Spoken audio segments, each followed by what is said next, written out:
আসসালামু আলাইকুম। চাকরি পরীক্ষায় বিতর্কিত, বিভ্রান্তমূলক এবং ভুল অপশনযুক্ত অনেক প্রশ্ন এসে থাকে। তো এরকম বিতর্কিত ৭০টি প্রশ্ন আমরা সমাধান করব। সমাধানে এসএস স্টাডি কেয়ার।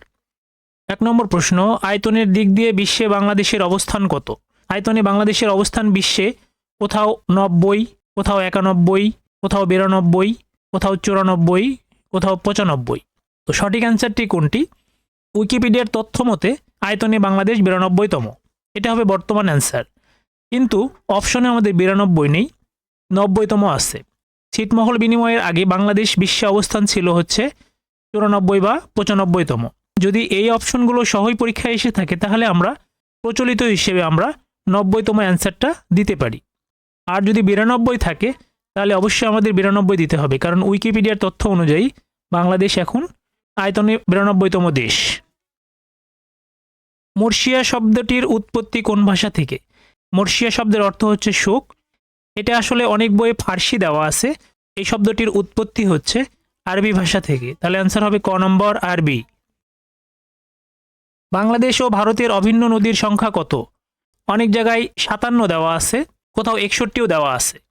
তো এটা সঠিক অ্যান্সার হবে ৫৪টি। বাংলাদেশ এবং ভারতের মধ্যে অভিন্ন নদীর সংখ্যা হবে গ নম্বর, ৫৪টি। দ্বৈপায়ন শব্দের সন্ধি বিচ্ছেদ কোনটি? দ্বীপ যোগ আয়ন এবং দ্বীপ যোগ অয়ন। অনেক জায়গায় দ্বীপ যোগ আয়ন দেওয়া আছে। সঠিক অ্যান্সার হবে দ্বীপ যোগ অয়ন, খ নম্বর, দ্বীপ যোগ অয়ন। নাফ নদীর দৈর্ঘ্য কত? এখানে ৫০, ৭৫, ৫৬, ৬৫ আছে। প্রচলিত অ্যান্সার হচ্ছে ৫৬ কিলোমিটার, কিন্তু উইকিপিডিয়ার তথ্য মতে নাফ নদীর দৈর্ঘ্য হচ্ছে ৬৩ কিলোমিটার। তো আমরা প্রচলিত হিসেবে ৫৬ অ্যান্সার দেব। যদি ৬৩ থাকে তাহলে আমরা ৬৩ দেব। A rolling stone gathers no moss, here rolling is. তো এখানে আমরা জানি এটা হলো আর্টিকেল, আর্টিকেলের পরে এখানে এটা হলো নাউন। তো আর্টিকেল এবং নাউনের মাঝখানে যে শব্দটি বসে সেটা সাধারণত অ্যাডজেক্টিভ হয়, এবং সেখানে যদি ভার্ব প্লাস আইএনজি বসে তাহলে সেটা হয়ে যায় পার্টিসিপল, প্রেজেন্ট পার্টিসিপল। অনেক বইয়ে এটা অ্যাডজেক্টিভ এবং কোথাও কোথাও পার্টিসিপল দেওয়া আছে। যেহেতু ভার্ব প্লাস আইএনজিকে নির্দেশ করা হয়েছে এটা কোন পার্টস অফ স্পিচ, সেক্ষেত্রে আমরা এটা অ্যান্সার পার্টিসিপলই উপযুক্ত বলে মনে করি। তাহলে এখানে অ্যান্সার দেব আমরা পার্টিসিপল। ব্যঞ্জনবর্ণের বিকল্প রূপের নাম কি? তো এটা একটা বিভ্রান্তমূলক প্রশ্ন। অনেকে আমরা ফলা দিয়ে থাকি অ্যান্সার।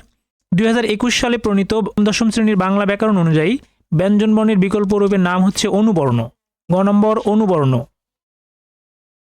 সমাস কত প্রকার? ৪ প্রকার, ৫ প্রকার, ৬ প্রকার না ৭ প্রকার? তো প্রথাগত অনুযায়ী আমরা জানি সমাস হচ্ছে ৬ প্রকার। তবে নতুন বাংলা ব্যাকরণের নিয়ম অনুযায়ী সমাস বর্তমানে ৪ প্রকার। তাহলে অ্যান্সার হবে ক নম্বর, ৪ প্রকার। কিন্তু প্রচলিত হলে ৬ হবে, প্রচলিততে ৬। ১০ নম্বর প্রশ্ন, কোনটি জাপানি ভাষার শব্দ নয়?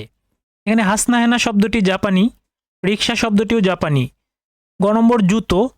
জুতো শব্দটি ব্যবহারিক অভিধান অনুযায়ী সংস্কৃত এবং আধুনিক বাংলা অভিধান অনুযায়ী হিন্দি।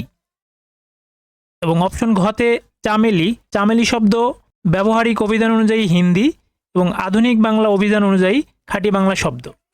তাহলে জাপানি শব্দ নয়, এই দুটোই, গ এবং ঘ দুটোই।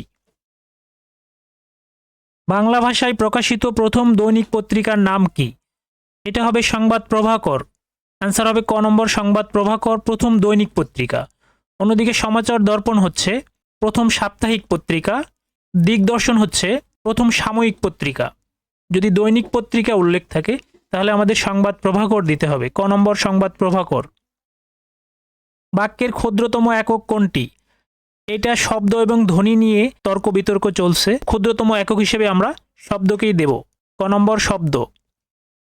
১৩ নম্বর প্রশ্ন, ব্রিটন উডস ইনস্টিটিউট বলতে কোন সংস্থাকে বোঝায়? এখানে আইএমএফ, বিশ্বব্যাংক, এডিবি। এডিবি নয়, আইএমএফ এবং বিশ্বব্যাংক হচ্ছে ব্রিটন উড ইনস্টিটিউট। কিন্তু এখানে ক ও খ উভয় দেওয়া আছে, তো এটা অপশন তৈরিতে একটু ভুল করা হয়েছে। এখানে দুটো অ্যান্সার হয়, ক এবং খ। কিন্তু ওএমআর মেশিনে কখনোই দুইটা অপশন সঠিক নির্ধারণ করা থাকে না, অবশ্যই একটা থাকে। তো আমার মতে এটা অবশ্যই কই সঠিক অ্যান্সার হিসেবে তারা অপশনে ইনপুট দিয়ে থাকবে। তো এই ধরনের বিভ্রান্তমূলক প্রশ্নে আমরা প্রচলিত যে ধরনের উত্তর হওয়ার কথা সেই উত্তরগুলোই আমরা দাগিয়ে আসার চেষ্টা করব। তাহলে এখানে অ্যান্সার দেব ক। বাংলাদেশকে প্রথম স্বীকৃতি দানকারী দেশ কোনটি? ভুটান, শ্রীলঙ্কা, ভারত, মিয়ানমার। বাংলাদেশকে ভারত এবং ভুটান উভয় দেশ 6 ডিসেম্বর 1971 সালে স্বীকৃতি দেয়।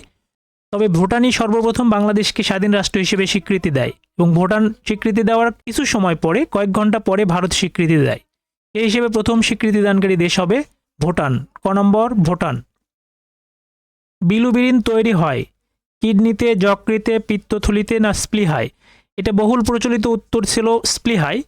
তবে বর্তমানে যেটা হবে সেটা হচ্ছে বিলুবিরিন তৈরি হয় যকৃতে, কিন্তু সঞ্চিত থাকে বা জমা থাকে স্প্লিহায়। তাহলে বিলুবিরিন তৈরি হয় হবে খ নম্বর যকৃতে। গিন্নি কোন শ্রেণীর শব্দ? তৎসম, অর্ধতৎসম, তদ্ভব না বিদেশি? প্রচলিত নিয়ম অনুযায়ী গিন্নি হচ্ছে অর্ধতৎসম শব্দ, কিন্তু নবম দশম শ্রেণীর নতুন ব্যাকরণ বই অনুযায়ী উৎস অনুসারে শব্দ হচ্ছে 4 প্রকার, সেখানে অর্ধতৎসমকে তারা বাদ দিয়েছে। তাহলে এখানে অ্যান্সার প্রচলিত হিসেবে আমরা অর্ধতৎসমই দেব, কিন্তু যদি অর্ধতৎসম না থাকে তখন আমরা তদ্ভব দেব। বেতার, বিপত্নিক শব্দ দুটি কোন সমাসের উদাহরণ? বেতার এটি হচ্ছে বহুব্রীহি সমাস, বিপত্নিকও বহুব্রীহি সমাস, কিন্তু অপশনে দুটোই বহুব্রীহি নেই, কিন্তু এখানে আছে নয় তৎপুরুষ এবং বহুব্রীহি। তাহলে আমরা এটাই দেব অ্যান্সার ক নম্বর, নয় তৎপুরুষ বহুব্রীহি। সার্ক দুর্যোগ ব্যবস্থাপনা কেন্দ্র কোথায় অবস্থিত? 2006 সালে প্রতিষ্ঠিত সার্ক দুর্যোগ ব্যবস্থাপনা কেন্দ্র ভারতের নয়াদিল্লিতে স্থাপিত হয়, কিন্তু বর্তমানে এর অবস্থান ভারতের গুজরাট রাজ্যের গান্ধীনগরে। প্রচলিত হিসেবে নয়াদিল্লি দেব, যদি গুজরাটের গান্ধীনগর থাকে তাহলে আমরা সেটি দেব অ্যান্সার। ময়মনসিংহ গীতিকা কে সংগ্রহ করেন? তো আমরা জানি ডক্টর দীনেশচন্দ্র সেনের আগ্রহে স্যার আশুতোষ মুখোপাধ্যায়ের পৃষ্ঠপোষকতায় ময়মনসিংহ গীতিকা সংগ্রহ করেন চন্দ্রকুমার দে, কিন্তু অপশনে চন্দ্রকুমার দের নাম নেই। তাহলে আমরা প্রচলিত অ্যান্সার হিসেবে আমরা দীনেশচন্দ্র সেন অ্যান্সার দিতে পারি। এখানে অ্যান্সার দেব আমরা দীনেশচন্দ্র সেন। 20 নম্বর প্রশ্ন, ব্রিক্সের সদর দপ্তর কোথায় অবস্থিত? Shanghai, Moscow, New Delhi, Pretoria? আন্তর্জাতিক অর্থনৈতিক জোট ব্রিক্স আনুষ্ঠানিকভাবে যাত্রা শুরু করে 2009 সালে। এই জোটের কোনো সদর দপ্তর নেই। ব্রিক্স জোটের উদ্যোগে গঠিত ব্যাংক এনডিবির সদর দপ্তর হচ্ছে সাংহাই, কিন্তু এখানে ব্রিক্সের কোনো সদর দপ্তরই নেই। তবে প্রচলিত হিসেবে সাংহাই দিয়ে আসা উচিত। ক নম্বর সাংহাই। দেয়া শব্দের সমর্থক শব্দ কোনটি? অনেক বইয়ে আকাশ এবং মেঘ দুটোকেই দেওয়া থাকে। দেয়া শব্দের সমর্থক শব্দ হিসেবে আমরা মেঘকেই সঠিক অ্যান্সার দেব, গ নম্বর মেঘ। ঢেউয়ের প্রতিশব্দ কোনটি? তো আমরা জানি উর্মি এবং বিচি দুটি শব্দই ঢেউয়ের প্রতিশব্দ, এখানে আমরা কোনটি সঠিক দেব? তো এই ধরনের প্রশ্নগুলো আমাদেরকে পরীক্ষার হলে বিভ্রান্ত করে ফেলে। বাংলাদেশে পল্লী উন্নয়ন একাডেমি কয়টি? তো আমরা জানি বর্তমানে বাংলাদেশে পল্লী উন্নয়ন একাডেমি 4টি। সেগুলো হলো বাংলাদেশ পল্লী উন্নয়ন একাডেমি বার্ড, 2 নম্বর হচ্ছে পল্লী উন্নয়ন একাডেমি আরডিএ বগুড়া, জামালপুর পল্লী উন্নয়ন একাডেমি এবং রংপুর পল্লী উন্নয়ন একাডেমি, এই 4টি, কিন্তু অপশনে আমরা দেখতে পাচ্ছি 4 নেই। তাহলে এখানে সঠিক অ্যান্সার কোনটা দেব? কোন বানানটি শুদ্ধ? এখানে ঔষধ এবং ওষুধ এই দুটি বানানই শুদ্ধ, অর্থাৎ খ এবং ঘ দুটো বানানই শুদ্ধ। বাংলাদেশের অন্তর্গত সুন্দরবনের আয়তন কত? আমরা জানি বিশ্বের বৃহত্তম ম্যানগ্রোভ বন সুন্দরবনের মোট আয়তন 10,000 বর্গ কিলোমিটার। এর মধ্যে বাংলাদেশের অন্তর্গত অংশের আয়তন হচ্ছে 6,017 বর্গ কিলোমিটার, কিন্তু এখানে 6,017 বর্গ কিলোমিটার কোনো অপশনই নেই। তাহলে আমরা এখানে অ্যান্সার কি দেব? সেই হিসেবে প্রচলিত হিসেবে আমরা খ নম্বর অ্যান্সার দিতে পারি 6,550 বর্গ kilometre. They gave me a form and told me to fill in it এবং দিতে আছে নান। এখানে 3টি অপশনই ঠিক, তাহলে অ্যান্সার কোনটা দেব আপনারাই বলুন। নিচের কোন ক্ষুদ্র নৃতাত্ত্বিক গোষ্ঠীর জনগণ মাগধী ও মগ নামে পরিচিত ছিল? এটা খ নম্বর এবং ঘ নম্বর, অর্থাৎ মারমা এবং রাখাইন দুটোই সঠিক অ্যান্সার। তবে বহুল প্রচলিত হিসেবে আমরা মারমাকে সঠিক অ্যান্সার দিয়ে আসতে পারি। বেগম শব্দটি কোন ভাষা থেকে এসেছে? বাংলা একাডেমি আধুনিক বাংলা অভিধান অনুযায়ী তুর্কি ভাষা থেকে বেগম শব্দটি এসেছে এবং নবম দশম শ্রেণীর বাংলা ব্যাকরণ অনুযায়ী এটি ফার্সি ভাষার শব্দ। তবে বহুল প্রচলিত হিসেবে আমরা তুর্কি সঠিক অ্যান্সার দিয়ে আসব। ইউরোপের একমাত্র মুসলিম অধ্যুষিত দেশ কোনটি? তো এখানে গ্রিস, আলবেনিয়া, তুরস্ক, মাল্টা দেয়া আছে। তো আমরা জানি এখানে আলবেনিয়াও মুসলিম অধ্যুষিত ইউরোপীয় দেশ এবং তুরস্কও মুসলিম অধ্যুষিত ইউরোপীয় দেশ। এখানে বহুল প্রচলিত হিসেবে আমরা তুরস্ক দিতে পারি। গ নম্বর তুরস্ক। ত্রিভুজের 3 কোণ 4x, 6x এবং 8x হলে বৃহত্তম কোণ কত ডিগ্রি হবে? এখানে অপশনে 36, 72, 180, 96। এখানে আমরা দেখতে পাচ্ছি এই তিনটা যদি আমরা যোগ করে দেই তাহলে এটা হবে হচ্ছে 4, 6, 10, 18x। 18x সমান ত্রিভুজের 3 কোণের সমষ্টি হলো 180 ডিগ্রি। 18 দিয়ে যদি আমরা ভাগ করি তাহলে পাবো আমরা 10। 10 দিয়ে যদি 8কে গুণ করি তাহলে 8 10 80 হওয়ার কথা, কিন্তু অপশন এখানে 80 নেই। এই প্রশ্নগুলো আমাদেরকে পরীক্ষার হলে বিভ্রান্ত করে ফেলে। a - b সমান 2, ab সমান 3 হলে a স্কয়ার - b স্কয়ার সমান কত? এখানেও সঠিক অ্যান্সার নেই। এখানে দেখুন এটা যদি আমরা 3 ধরি, এখান থেকে 1, 3 থেকে 1 বাদ গেলে 2 হয় এবং 3 এবং 1 গুণ করলে 3 হয়। তাহলে তার মানে এর মান হচ্ছে 3। তার মানে 3 স্কয়ার মাইনাস হচ্ছে হলো 1 স্কয়ার, 9 - 1, তার মানে 8 অ্যান্সার। কিন্তু অপশনগুলোর কোথাও 8 অ্যান্সার নেই। তো এটাও একটি বিতর্কিত প্রশ্ন। 32 নম্বর প্রশ্ন, কোন বাগধারাটি ভিন্নার্থক? এখানে দুধের মাছি সুসময়ের বন্ধু, শরতের শিশির সুসময়ের বন্ধু, সুখের পায়রা সুসময়ের বন্ধু, লক্ষ্মীর বরযাত্রী এটাও সুসময়ের বন্ধু। অর্থাৎ এখানে ভিন্নার্থক কোনো বাগধারাই নেই। এখানে আমরা কোনটি সঠিক অ্যান্সার দেব? চাহিদা শব্দটি কোন ভাষা থেকে নেয়া? নবম দশম শ্রেণীর বাংলা ভাষার ব্যাকরণ অনুযায়ী এটি হচ্ছে পাঞ্জাবি শব্দ। অন্যদিকে বাংলা একাডেমি আধুনিক বাংলা অভিধান অনুযায়ী এটি বাংলা শব্দ। তো এখানে যেহেতু বাংলা অপশনটা নেই, পাঞ্জাবি অপশনটি আছে, তাহলে এটা আমরা পাঞ্জাবি শব্দ অ্যান্সার দিয়ে আসবো। গ number Punjabi. How many person were awarded the Bir Uttom gallantry award from the Bangladesh army in recognition of their heroic contributions? তো মুক্তিযুদ্ধে খেতাবপ্রাপ্ত বীরোত্তম সেনাবাহিনীর সদস্য কতজন? তো বাংলাদেশ সেনাবাহিনীর ওয়েবসাইট অনুসারে এর সদস্য হচ্ছে 40 জন। বাংলাদেশ গেজেট অনুযায়ী এর সদস্য হচ্ছে 42 জন। কিন্তু আমরা দেখতে পাচ্ছি অপশনে 40 এবং 42 কোনোটিই নেই। তাহলে আমরা কোনটা অ্যান্সার দেব? বাংলাদেশের সবচেয়ে ছোট ইউনিয়ন কোনটি? এখানে সেন্ট মার্টিন, লালপুর, মণিপুর, রামু। কিন্তু আমরা জানি বাংলাদেশের সবচেয়ে ছোট ইউনিয়ন হচ্ছে ভোলা জেলার দৌলতখান উপজেলার হাজিপুর ইউনিয়ন। কিন্তু অপশনে হাজিপুর ইউনিয়ন নেই, সবগুলো অপশনই ভুল। তবে প্রচলিত হিসেবে আমরা সেন্ট মার্টিন দিয়ে আসতে পারি। একটি সংখ্যা অন্যটির তুলনায় 2 বেশি, সংখ্যা দুটির গুণফল 440 হলে বড় সংখ্যাটি কত? তো আমরা যদি একটি সংখ্যা x ধরি তাহলে অপর সংখ্যা হবে হচ্ছে x + 2, মানে 2 বেশি। দুটি সংখ্যার গুণফল x × x + 2 সমান হচ্ছে হলো 440। এটা ক্যালকুলেশন করলে আমরা x এর মান পাবো আমরা 20। তাহলে এখানে বড় সংখ্যা হবে হচ্ছে 20 × 2 = 22। কিন্তু অপশনে আমরা 22 দেখতে পাচ্ছি না। কোন সালে জাতীয় কবি কাজী নজরুল ইসলাম বাকশক্তিরহিত দুরারোগ্য ব্যাধিতে আক্রান্ত হন? জাতীয় কবি কাজী নজরুল ইসলাম 1942 সালে বাকশক্তিরহিত দুরারোগ্য ব্যাধিতে আক্রান্ত হন, কিন্তু অপশনে 1942 নেই। তো কাছাকাছি হিসেবে আমরা 1941 দিয়ে আসব। দোলনা শব্দের সঠিক প্রকৃতি প্রত্যয় কোনটি? তো আমরা জানি দোলনা শব্দের সঠিক প্রকৃতি প্রত্যয় হচ্ছে দুল যোগ অনা, কিন্তু অপশনে কোনো সঠিক অপশন নেই। প্রচুর শব্দের বিশেষণ কোনটি? এখানে প্রশ্নে ভুল আছে, এটা হতো প্রচুর শব্দের বিশেষ্য কোনটি? তাহলে হয়তো প্রাচুর্য। এই প্রশ্নগুলো আমরা প্রশ্নকর্তার ভুল বিবেচনা করে কাছাকাছি উত্তরটা দিয়ে আসার চেষ্টা করব। তাহলে এখানে আমরা প্রাচুর্য দিতে পারি। Which one is imperative sentence? Let it be done, close the door, the job is done, she is cooking. এখানে দুটি অপশন ইম্পারেটিভ সেন্টেন্স, এ এবং বি। চীনের মহাপ্রাচীরের দৈর্ঘ্য কত? সঠিক অ্যান্সার নেই। আমরা জানি চীনের মহাপ্রাচীরের দৈর্ঘ্য হচ্ছে 8850 কিলোমিটার অথবা 5500 মাইল। তার মানে এখানে সঠিক অ্যান্সার নেই।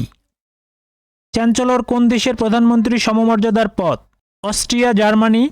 তো আমরা জানি অস্ট্রিয়া এবং জার্মানি উভয় দেশের প্রধানমন্ত্রী সমমর্যাদার পদের নাম হচ্ছে চ্যান্সেলর। তাহলে অপশনের দুটোই সঠিক এখানে। মাদার তেরেসা কোন দেশে জন্মগ্রহণ করেন? মাদার তেরেসা মেসিডোনিয়ার রাজধানী স্কোপজের একটি আলবেনীয় পরিবারে জন্মগ্রহণ করেন? তো সেক্ষেত্রে এখানে অপশনে মেসিডোনিয়া নেই, তবে এটা প্রচলিত হিসেবে আমরা আলবেনিয়া দিয়ে আসতে পারি। গ নম্বর আলবেনিয়া। বাংলাদেশ থেকে সবচেয়ে বেশি ঔষধ রপ্তানি হয় কোন দেশে? তো প্রচলিত হিসেবে ব্রাজিল হবে, কিন্তু বর্তমানে মিয়ানমারে সবচেয়ে বেশি ওষুধ রপ্তানি হয়। মিয়ানমার। যদি মিয়ানমার না থাকে তাহলে আমরা ব্রাজিল দিব, আর যদি মিয়ানমার থাকে তাহলে অবশ্যই মিয়ানমার দিতে হবে।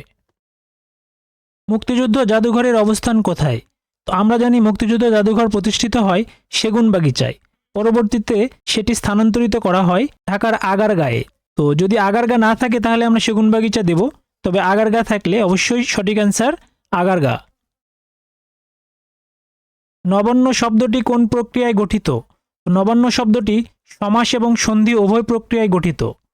সমাসে হচ্ছে নব যে অন্ন কর্মধারয় সমাস, এবং নব যোগ অন্ন সন্ধি সাধিত শব্দ। তাহলে এটা দুটোই হবে অ্যান্সার। ক এবং খ দুটোই অ্যান্সার। যে ব্যয় করতে কুণ্ঠাবোধ করে এক কথায় প্রকাশ করলে কি হবে? কৃপণ এবং ব্যয়কুণ্ঠ উভয়ই হবে। তো এটাও বিভ্রান্তমূলক একটি প্রশ্ন। হাকালুকি হাওর কোন জেলায় অবস্থিত? আমরা জানি সিলেট এবং মৌলভীবাজার উভয় জেলা জুড়েই হাকালুকি হাওর অবস্থিত। তো এটাও একটি বিভ্রান্তমূলক প্রশ্ন, তবে প্রচলিত হিসেবে আমরা মৌলভীবাজার দিতে পারি। খ নম্বর মৌলভীবাজার। কোন আমলে সোনারগাঁও বাংলাদেশের রাজধানী ছিল? আমরা জানি সুলতানি আমলে এবং মুঘল আমল উভয় আমলেই সোনারগাঁও বাংলাদেশের রাজধানী ছিল। এটাও একটি বিভ্রান্তমূলক প্রশ্ন। নিচের কোন দেশটি হর্ন অফ আফ্রিকা নামে পরিচিত? এখানে ইথিওপিয়াও হর্ন অফ আফ্রিকার দেশ, এবং গ নম্বর সোমালিয়াও হর্ন অফ আফ্রিকার দেশ। দুটো অপশনই সঠিক। হোমারের মহাকাব্যর নাম কি? ইলিয়াড এবং ওডিসি দুটি হচ্ছে হোমারের মহাকাব্য। ক এবং খ দুটোই অ্যান্সার। জোট নিরপেক্ষ আন্দোলন এর সদর দপ্তর কোথায়? তো আমরা জানি ন্যাম এর কোনো সদর দপ্তরই নেই। তার মানে এটাও একটি বিভ্রান্তমূলক প্রশ্ন। সবজি চাষ বিদ্যাকে কি বলে? এখানে অপশনেতে আছে হর্টিকালচার হচ্ছে উদ্যানবিদ্যা, আরবরিকালচার হচ্ছে বৃক্ষ গোলমাদির চাষ বিষয়ক বিদ্যা, ফ্লোরিকালচার হচ্ছে ফুল চাষ বিদ্যা, ভেজিকালচার বলে কিছু নেই। আমরা জানি অলারিকালচার হচ্ছে সবজি চাষ বিদ্যা, কিন্তু অপশনে অলারিকালচার নেই। তো এটাও একটি বিভ্রান্তমূলক প্রশ্ন। কম্পিউটার শব্দের অর্থ কী? আমরা জানি হিসাবকারী যন্ত্র এবং গণনাকারী যন্ত্র উভয়টি হচ্ছে কম্পিউটার শব্দের অর্থ। তো এটাও আমাদেরকে পরীক্ষার হলে বিভ্রান্ত করবে এই প্রশ্নগুলো। বাংলাদেশের জাতীয় উদ্যানের নাম কি? এখানে চন্দ্রিমা উদ্যান, সোহরাওয়ার্দী উদ্যান, রমনা পার্ক, সাফারি পার্ক। তো আমরা জানি বাংলাদেশে মোট 19টি উদ্যান জাতীয় উদ্যান, কিন্তু এই 4টি অপশনের কোনোটি জাতীয় উদ্যানের অন্তর্ভুক্ত নয়। তো এই প্রশ্নগুলো আমাদেরকে পরীক্ষার হলে বিভ্রান্ত করে ফেলে। রুট ওভার 289 এর বর্গমূল কত? তো এটার বর্গমূল হচ্ছে 17। রুট ওভার 289 এর বর্গমূল 17। এর আবার বর্গমূল কত? এটা আবার বর্গমূল যদি আমরা করি তাহলে অ্যান্সার হবে 4.1231 ... তো এটা একটি অমূলদ সংখ্যা।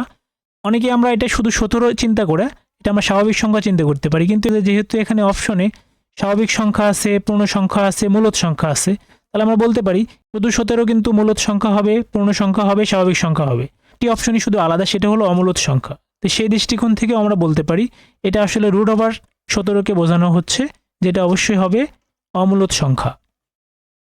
Gitanjali of Rabindranath Tagore was translated by. আমরা জানি গীতাঞ্জলি রবীন্দ্রনাথ নিজেই অনুবাদ করেছিলেন, কিন্তু এটির ভূমিকা লিখে দিয়েছিলেন আইরিশ কবি W.B. ইয়েটস। তো প্রচলিত হিসেবে আমরা বি নাম্বার W.B. ইয়েটস দেব, তবে আমরা মনে রাখব যে গীতাঞ্জলি কাব্যটি রবীন্দ্রনাথ নিজেই অনুবাদ করেছিলেন। নিচের কোনটি বিদেশি শব্দ? এখানে আমরা জানি কাঁচি হচ্ছে তুর্কি শব্দ, কলম হচ্ছে আরবি শব্দ। এই দুটি শব্দই কিন্তু বিদেশি শব্দ। বাংলাদেশের কয়টি জেলার সাথে সুন্দরবন সংযুক্ত আছে? বন অধিদপ্তরের তথ্য অনুযায়ী সুন্দরবন বাংলাদেশের 3টি জেলা জুড়ে অবস্থিত: খুলনা, বাগেরহাট এবং সাতক্ষীরা। কিন্তু এখানে অপশনে 3 নেই। অন্যদিকে মংলা বন্দর কর্তৃপক্ষের তথ্য অনুযায়ী বাংলাদেশের 5টি জেলার সাথে সুন্দরবনের সংযুক্ত। তাহলে আমরা প্রচলিত হিসেবে আমরা 5টি দিয়ে আসব। অ্যাটাস্টেড শব্দের বাংলা পরিভাষা কি? এটা আসলে প্রত্যায়িত এবং সত্যায়িত দুটোই সঠিক, তবে প্রচলিত হিসেবে আমরা প্রত্যায়িত দিয়ে আসব। ক নম্বর প্রত্যায়িত। বাক্যের ক্ষুদ্রতম একক কোনটি? শব্দ এবং ধ্বনি নিয়ে বিতর্ক আছে, তবে আমরা শব্দ দিয়ে আসব। ক নম্বর শব্দ। বৃত্তের ব্যাস 3 গুণ বৃদ্ধি করলে ক্ষেত্রফল কত গুণ বৃদ্ধি পাবে? এটা অনেকে 9 গুণ এবং 15 গুণ নিয়ে বিতর্ক করেন, তবে আমার মতে প্রশ্নে ভাষাগত একটু ভিন্নতা থাকলেও এটা সঠিক অ্যান্সার 9 দিয়ে আসাই উত্তম। তাহলে এখানে আমরা 9 গুণই দেব। নবায়নযোগ্য জ্বালানি কোনটি? কয়লা, পেট্রোল, পরমাণু শক্তি, প্রাকৃতিক গ্যাস। তো অনেকে বলে থাকেন এই অপশনগুলোর কোনোটি নবায়নযোগ্য জ্বালানি নয়, তবে কোনো কোনো জায়গায় পরমাণু শক্তিকে নবায়নযোগ্য জ্বালানি বলা হয়েছে, সেই হিসেবে আমরা কাছাকাছি উত্তর হিসেবে পরমাণু শক্তি অপশনে দিয়ে আসতে পারি। বাংলাদেশের দীর্ঘতম নদী কোনটি? তো আমরা পূর্বে যেটা জানতাম দীর্ঘতম, বৃহত্তম, গভীরতম এই নদীগুলো ছিল মেঘনা নদী, তবে বর্তমানে দীর্ঘতম নদী হবে পদ্মা নদী। গ নম্বর পদ্মা নদী। বাংলাদেশের বৃহত্তম জেলা কতটি? তো আমরা জানি 1947 সালে দেশভাগের সময় বাংলাদেশের জেলা ছিল 17টি এবং 1969 সালে আরও 2টি নতুন জেলা নিয়ে মোট জেলা হয় 19টি এবং 1978 সালে জেলার সংখ্যা হয় 20টি এবং পরবর্তী বিভিন্ন সময়ে জেলার সংখ্যা বৃদ্ধি পেয়ে 64টি হয়, বর্তমানে 64টি। তবে বাংলাদেশের বৃহত্তম জেলা হিসেবে আমরা প্রচলিত হিসেবে 19টি দিতে পারি। ঘ নম্বর 19টি। লবণ শব্দের বিশেষ্য কোনটি? লবণ শব্দটি নিজে একটি বিশেষ্য পদ, এর বিশেষণ হচ্ছে লবণাক্ত। খ নম্বর লবণাক্ত। বাংলা সাহিত্যের জনক হিসেবে কার নাম চিরস্মরণীয়? বাংলা সাহিত্যের জনক হিসেবে একক কোনো ব্যক্তির নাম নেই, তো আমরা জানি মাইকেল মধুসূদন দত্ত হচ্ছে আধুনিক বাংলা কবিতার জনক, রাজা রামমোহন রায় হচ্ছে ব্রাহ্ম সমাজের প্রতিষ্ঠাতা, ঈশ্বরচন্দ্র বিদ্যাসাগর হচ্ছে বাংলা গদ্যের জনক এবং বঙ্কিমচন্দ্র চট্টোপাধ্যায় হচ্ছে বাংলা উপন্যাসের জনক। প্রশ্ন অনুযায়ী অপশনে কোনো অ্যান্সার নেই। বাংলাদেশে কয়টি উপজাতীয় প্রতিষ্ঠান আছে? এখানে 6, 5, 4, 3 আছে, তো আমরা জানি বাংলাদেশে মোট উপজাতীয় প্রতিষ্ঠান আছে 10টি, কিন্তু এখানে অপশনে 10 নেই, এটাও কনফিউজিং প্রশ্ন। মহিলা পুলিশ প্রথম নিয়োগ করা হয় কোন সালে? 1974 সালে সর্বপ্রথম সাদা পোশাকে স্পেশাল ব্রাঞ্চে 12 জন মহিলা পুলিশ নিয়োগ করা হয় এবং ইউনিফর্মধারী পুলিশ নিয়োগ করা হয় 1976 সালে। তাহলে ইউনিফর্মধারী পুলিশ প্রথম নিয়োগ পায় হলো 1976, তো এখানে আমরা খ নম্বরই অ্যান্সার দেব 1976। টেস্টিং সল্টের রাসায়নিক নাম কি? তো আমরা জানি টেস্টিং সল্টের রাসায়নিক নাম হচ্ছে মনোসোডিয়াম গ্লুটামেট, কিন্তু অপশনে এখানে কোথাও মনোসোডিয়াম গ্লুটামেট নেই, শুধু সোডিয়াম গ্লুটামেট আছে। তো প্রচলিত হিসেবে আমরা খ নম্বরই অ্যান্সার দিয়ে আসবো সোডিয়াম গ্লুটামেট বা মনোসোডিয়াম গ্লুটামেট। অভ্যন্তরীণ কন্টেনার ডিপো কোথায় অবস্থিত? আমরা জানি চট্টগ্রাম এবং ঢাকা 2 জায়গায় অভ্যন্তরীণ কন্টেনার ডিপো অবস্থিত, এটাও একটি কনফিউজিং প্রশ্ন। তো এরকম কনফিউজিং প্রশ্নগুলো পরীক্ষার হলে অ্যান্সার করা খুব কঠিন হয়ে যায়, তো আমরা যদি অনেক বিচার বিশ্লেষণ করে কাছাকাছি উত্তর দিয়ে আসতে পারি সেটাই বুদ্ধিমানের কাজ হবে, কারণ আমরা এটা মনে রাখবো প্রশ্নে অপশনে ভুল থাকতে পারে, কিন্তু প্রশ্নকর্তা বা নিয়োগকারী কর্তৃপক্ষ ওএমআর মেশিনে অবশ্যই একটি সঠিক অপশন সংযুক্ত করে ইনপুট দিয়েছেন। ভিডিওটি যদি ভালো লেগে থাকে অবশ্যই চ্যানেলটি সাবস্ক্রাইব করবেন, ভিডিওটিতে লাইক, কমেন্টস এবং শেয়ার করবেন, কমেন্ট বক্সে ডান লিখতে ভুলবেন না। ধন্যবাদ।